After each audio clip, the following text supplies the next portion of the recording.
muchos, para no, para no poner en evidencia la verdad, lo que está escrito, ¿no? Tanto tanto en cuanto al canon como al señor Erasmo, y también en cuanto a la verdad que tiene que ver, que está relacionada con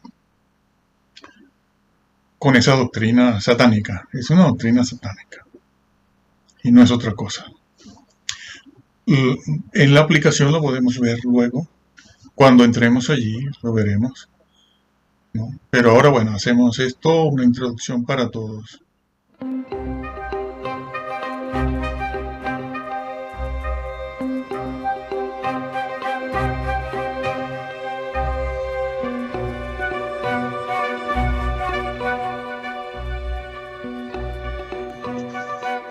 Bueno, lo hicieron con esos libros a los que llaman antilegomena.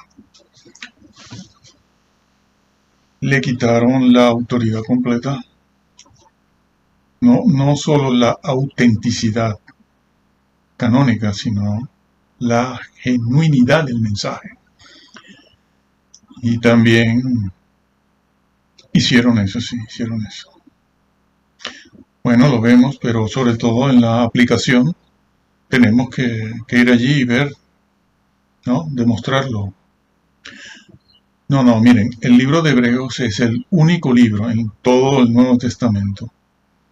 En todo el Nuevo Testamento es el único libro que presenta a Jesús, presenta su naturaleza y presenta su esencia y su obra como ningún otro libro de la Biblia, como ningún otro. No existe un libro en el Nuevo Testamento que hable de la obra salvadora expiatoria de Jesús, así como de su propia naturaleza, como el libro de Hebreos. Es un error quitar o ponerlo al final del libro, de toda la escritura, quitándole además su autoridad, la autoridad que tiene ese libro de Hebreos para la formulación de la teología, la doctrina. Es un error quitarlo solo porque a alguien de manera personal no le gustaron ciertos versículos. Porque quitarlo o quitarle a la autoridad que tiene, como vamos a ver, como lo veremos en la aplicación, ¿no? Hay que verlo, hay que demostrarlo, claro, esto que digo ahora, ¿no? Quitarle su autoridad es poner en duda todo. Sembraron la duda y de allí esta denominación satánica completamente. No, señor. Antes que estos dos reformadores, ya el señor Erasmo y otros ya habían hablado de todo eso que se dijo después. Por eso el refrán que dice que Erasmo puso el huevo y Lutero lo empolló. ¿Por qué? Porque fue Erasmo el hombre que protestó contra su propia iglesia y nunca la dejó, ¿eh? Cuidado. Bueno, se pone ahí para que se vea, ponemos las evidencias, porque han dicho que Erasmo al final se hizo amiguito de Lutero y se pasó para la reforma, que fue todo lo contrario, porque se enemistaron. Lutero y Erasmo se enemistaron. Y han difamado a Erasmo como difamaron también a Casiodoro de Reina. ¿Lo han hecho? Bueno, eso va a juicio. Ustedes piensen una cosa. Si Ananías y Zafira perdieron la vida y seguramente condenados por una mentira. ¿Pero cuál mentira? Ellos habían propuesto vender sus propiedades o algo de su propiedad y el producto de esa venta darla a los hermanos pobres de la iglesia en Jerusalén. Estamos hablando todavía de de la iglesia judía, cristiana judía, muy pronto, siglo I, perdón. Y ellos habían concebido ese plan, ¿no? Vender sus propiedades y el producto de esa venta, ese dinero, darlo a los apóstoles para que con eso pudieran ayudar a los hermanos creyentes pobres. Pero ¿qué pasó? Que el señor Ananías dijo, no daré todo, voy a dar la mitad. Pero dejó que la iglesia creyera que lo estaba dando todo. Pero eso no lo sabía nadie, porque esa venta no fue consultada ni con la iglesia, ni con los apóstoles. Los apóstoles no sabían nada de que ellos habían vendido esa propiedad. No lo sabían. Fue una iniciativa propia del señor Ananías y Zafira, su esposa. Nadie sabía nada de eso. Pero engañaron al Espíritu Santo. Engañaron al Espíritu Santo, que estaba allí como testigo, porque el Espíritu Santo tiene 2 dedos de frente, no es ninguna cosa puesta ahí, no, es una persona, la tercera persona en la deidad. La deidad tiene 3 personas, Padre, Hijo y Espíritu Santo. No es nuestro tema aquí ahora. Entonces, eso no le gustó nada a Dios. Y hizo lo que hizo, ¿no? Para demostrarle a la iglesia que todos nosotros vamos a ser pesados en una balanza muy fina en aquel día. Sí, Señor. Porque una cosa que era una mentira, pero era una mentira interna del señor Ananías, porque nadie conocía eso. El Espíritu Santo se lo dijo a Pedro, y ya ustedes conocen la historia. Porque has engañado al Espíritu Santo, le dijo Pedro. Que aquí en la puerta los que vienen a buscar tu cuerpo. Juzgado eres. Pero yo no he dicho nada, yo no he mentido, yo no. Le mentiste al Espíritu Santo. Le hiciste creer a la iglesia una cosa que no es verdad. Y eso va a juicio. Como les dije en el video anterior, aquellos que van dando el diezmo, haciendo lo que Dios pide, pero tocando trompeta al mismo tiempo, ¿no? Tocando trompeta, diciendo diezmo. La limosna, sí. Yo doy la limosna. Sí, pero lo has hecho muy mal y por lo tanto eso no se te toma en cuenta. Está dicho allí en Mateo 5 que iremos luego a eso para completar lo que hemos explicado. Para completarlo. Entonces, eso fue así.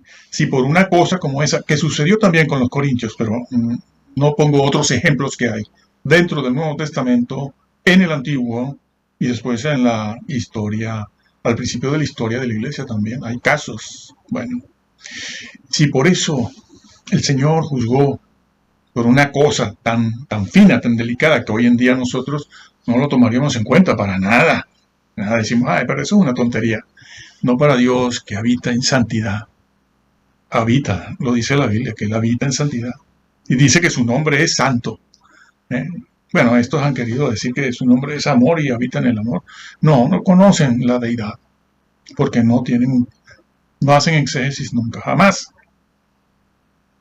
Entonces, si por una cosa como esa, Dios juzga, trae juicio a la iglesia, imagínense ustedes por todos estos que van tapando la historia, y van tergiversando, ¿no? Como hemos visto, ¿no? Que han hecho de Erasmo un calvinista.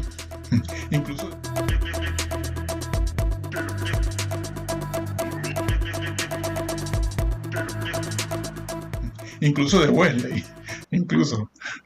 Bueno, los líderes no se meten en eso, porque hablar de Erasmo es sacar a la luz todo. Y a ellos no les interesa hacer un culto por allí en Suiza, en algún sitio todos los años pidiendo perdón. Bueno, las almas de los mártires por el Evangelio están bajo el altar, dice Apocalipsis, pidiendo ¿qué? Justicia. Pero no les interesa hablar de esto, porque sería hablar del señor Erasmo, al cual han tergiversado y le han levantado calumnias, como hicieron con Casiodoro de Reina, la misma calumnia, y otras. Y sería, bueno, se les cae todo, el andamiaje se les cae. Entonces, el libro de Hebreos, eso hicieron con el libro de Hebreos, sí, de un plumazo, lo sacaron en la Reforma, estos dos señores lo quitaron de ahí. Dicen que ese libro no sirve y lo vamos a demostrar. Porque claro, hacer declaraciones simplemente, bueno, pues cualquiera las puede hacer. Esa es otra cosa, que piensan que tú y tú dicen lo que dicen sobre el Renacimiento y los manuscritos, ¿no? El texto recibido, lo dicen porque lo leíste en un blog, o lo leíste en otro blog, o hay un libro por ahí que te comenta algo y entonces has venido a internet y lo has dicho y lo has puesto ahí. Entonces dicen, sí, te preguntan, dicen, ¿dónde leíste eso? Bueno, en la universidad. Se van corriendo, como cuando te dicen que te falta amor, ¿no? A nosotros también nos dicen eso, te falta amor, y tú les dices, amor le faltaba a Calvino, que mató a más de 30.000 personas, que si estuviera vivo hoy iría a tribunales.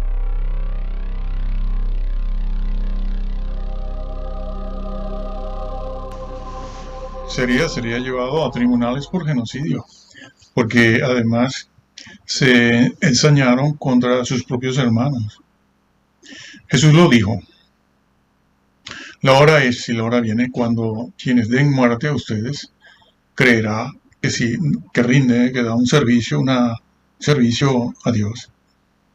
Lo han justificado con el tema de los otomanos, ¿sí? El Islam, en la invasión de Constantinopla. Entonces, lo han justificado. Entonces, han ocultado una parte de la historia importante, que los beneficios de esa historia del siglo XVI, los anabautistas, después, bueno, la línea que siguieron, la línea de Erasmo la siguió Casiodoro, hablando de estos señores, ¿no? También de Arminio y Wesley y otros, muchos, hubieron muchos que seguían esa línea, no la línea de violencia sangrienta, ¿no?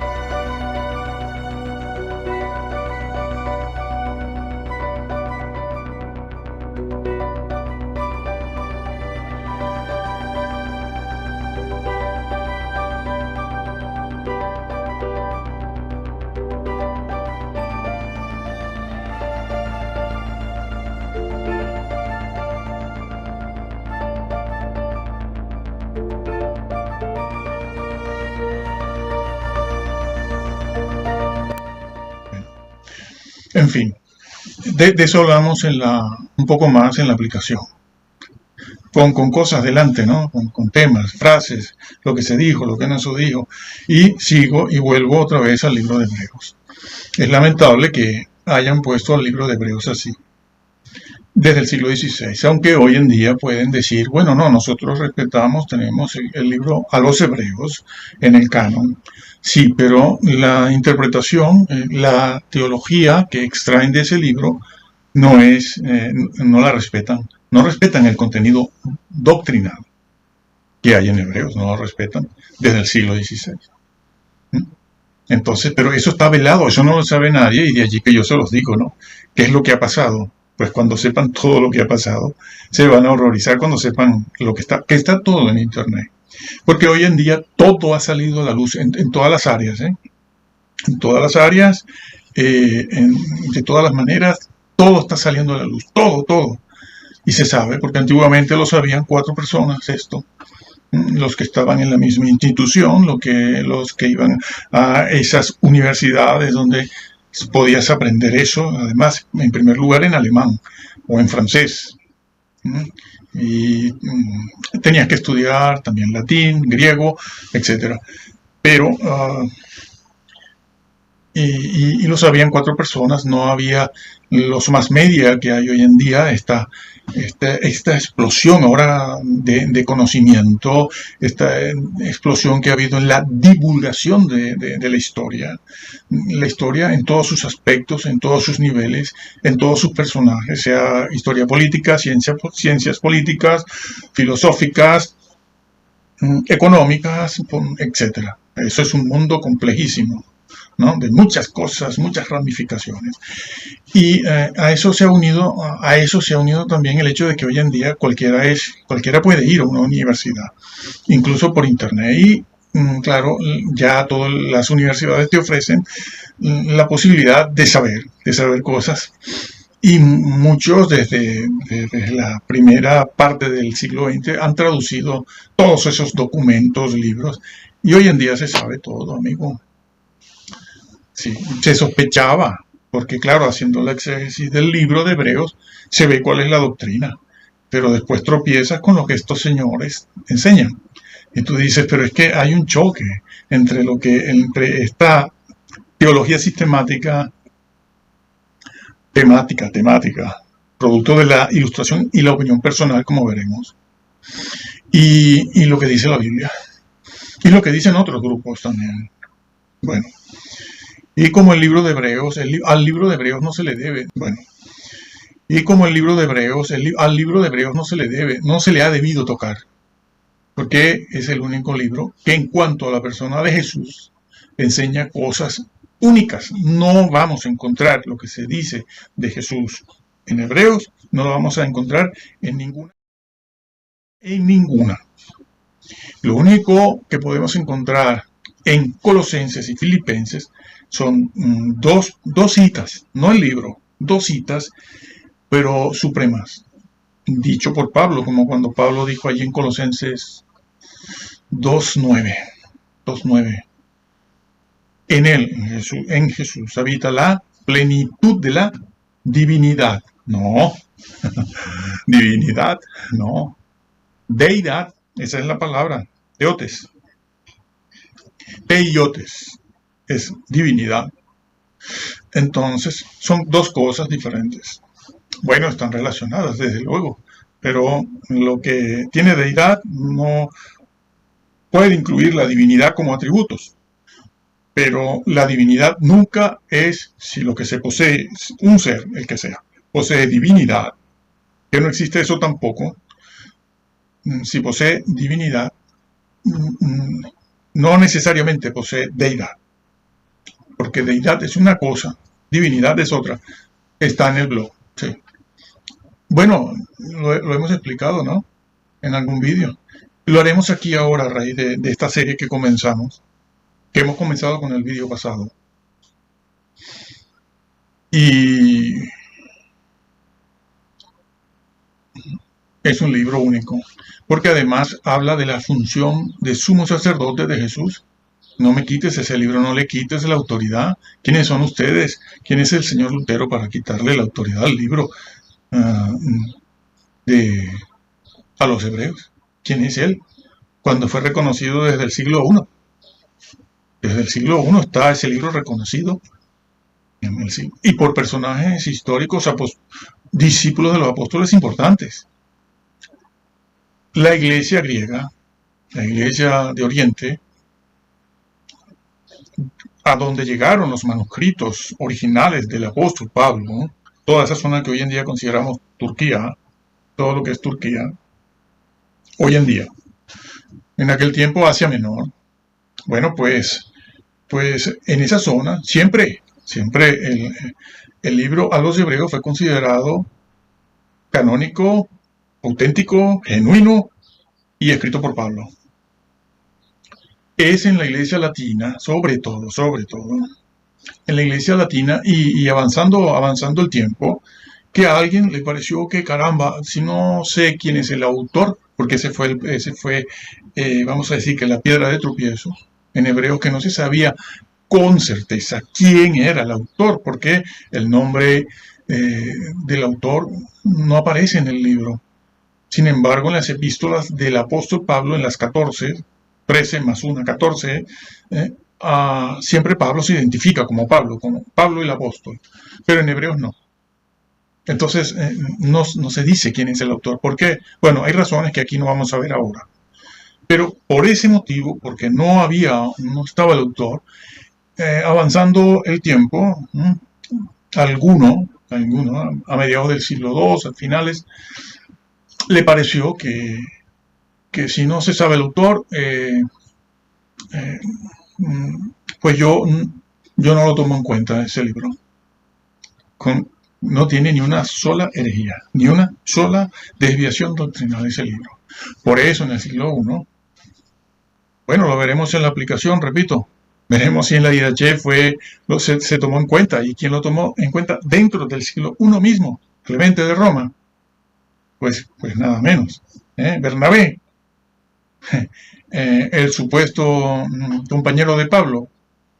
Bueno, si es ese o no es ese, pero ese Bernabé es todo un señor, conocedor de la escritura como la mayoría, como casi ninguno hoy. ¿Cómo lo sabemos? Lea usted sus escritos y dígame si usted sabe hoy en día todo lo que sabía Bernabé o Clemente de Roma. Entonces, de esa manera, no saberlo de esa manera. Bueno, entonces, eso fue así. Pasando el tiempo, hubieron en Occidente personas que, como no se sabía, no estaba escrito el nombre del autógrafo en el mismo manuscrito, yo lo pongo en duda. Pero no por temas doctrinales, sino porque no se sabía quién era el autor. Pero es a partir del siglo XVI que entonces comienza a rechazarse por temas doctrinales. El señor Lutero lo dijo. Está escrito, señores. Está escrito, eso escrito. Ahora lo cito. Pero fue por su contenido teológico que empezó a partir del siglo XVI a ser puesto de lado. Sin embargo, hasta el siglo XVI, por temas doctrinales, teológicos, no había duda. No había duda. Y es un libro que se aceptó como canónico. Y por lo tanto, como canónico, pues se acepta su autoridad, porque por eso es canónico, como ya veremos en la aplicación. Es auténtico y tiene autoridad para la formulación de la doctrina. Bien, lo que dije antes. ¿Qué pasó con el señor Lutero? Cuando él lee Hebreos 6, 4, aquello de es imposible que los que una vez recayeron, no cayeron, recayeron, es imposible que sean renovados, es decir, vueltos a la condición anterior a la caída para que vuelvan a repetirse. Ya hablaremos de eso. Es imposible, claro, cuando él lee eso y lee Romanos 8, 23, y claro, encontró un choque ahí. Bueno, los reformadores nunca creyeron lo que creen todos, la masa calvinista, presbiteriana, bautista. ¿Ah? Bueno, y otros que no lo son también, que dicen que esos son borrachos. A los que se refiere Hebreos 6 son borrachos de risa, o que eran judíos judaizantes, o que cayeron allí porque esa era la mamá, ese era el papá. Sí, que no eran creyentes, nada de eso. En el siglo XVI lo entendieron muy bien. El señor Lutero lo entendió bien. Él sabía que ese versículo, en el capítulo 2 también, 6, capítulo 10 y capítulo 12. Pero ahora me pongo aquí en el 6. Él sabía, él se dio cuenta y lo dice. Dice, eso no lo pudo haber escrito Pablo. ¿Por qué? Porque Pablo no habla de caer, ni de renovar, ni de nada de eso en todas sus epístolas. Y como esa misma frase y esa misma le parecía a él, y esa misma situación o condición de la que habla el autor a los hebreos ahí en el capítulo 6, como yo no veo a Pablo que utilice ese mismo lenguaje y esa misma sintaxis y todo lo relacionado con eso, pues por lo tanto yo no lo acepto. ¿Por qué? Porque ese versículo está diciendo, junto con los demás, ojo, palabras de Lutero, ese versículo, bueno, de esa parte de la Reforma, cuando diga Lutero, estoy hablando de esa parte de la Reforma que incluye a Calvino, Zwingli, etc. Ese versículo sí está diciendo que la persona, el cristiano, que peca, se pierde, que cae. Él lo entendió así, por eso él lo rechazó.